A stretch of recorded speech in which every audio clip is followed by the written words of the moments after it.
Hello everyone, magandang oras sa ating lahat. Welcome to my videos. Maraming salamat sa panonood at lalo na sa mga nag-subscribe. Thank you guys.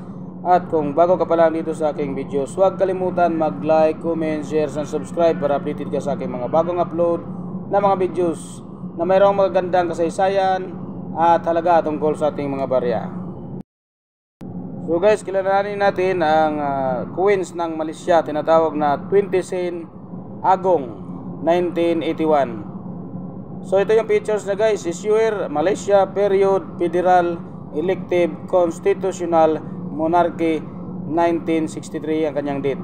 Ang type standard circulation coin, may taon siya na 1967 hanggang 1988. Value 20 sen. Sa Pilipinas guys, 2 pesos and 37 centavos. Ang currency nito guys ay ringgit. Mayroon siyang taon na 1967. Ang kanyang composition, copper nickel. 75% ang kanyang copper, 25% ang nickel.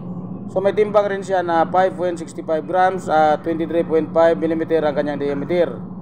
May thickness din na 1.5 mm. Ang shape is round. Technique is mild orientation, middle alignment. Number number 2089. Ang reference number KM number 4. Shoe number 51. At ito yun ang kanyang overs guys, ang the denomination and the numerals in the center with the date below and the country name above.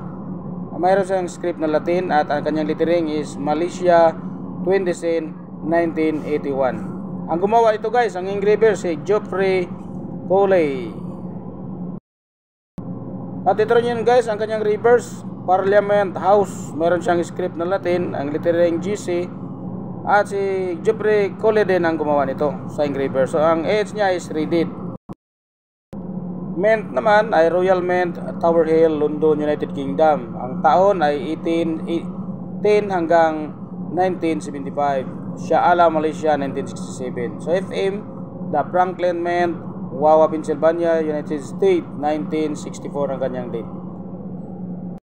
Ito guys, 1981 mayroon siyang 32% ang nilabas at mayroon siyang mintage na 144 million examples.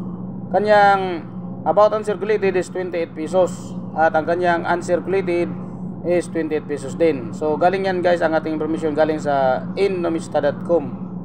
So guys, ang bintahan ito sa EB guys, ang 1981 20 sen ay umabot ng 39,200 pesos at mayroon siyang grado na MS65. Galing yan sa NGC graded guys. So kung mayroon kayong mga coins na ganito guys, pwede nyo paggraduhan sa NGC para malaki ang inyong pwedeng mailagay na presyo.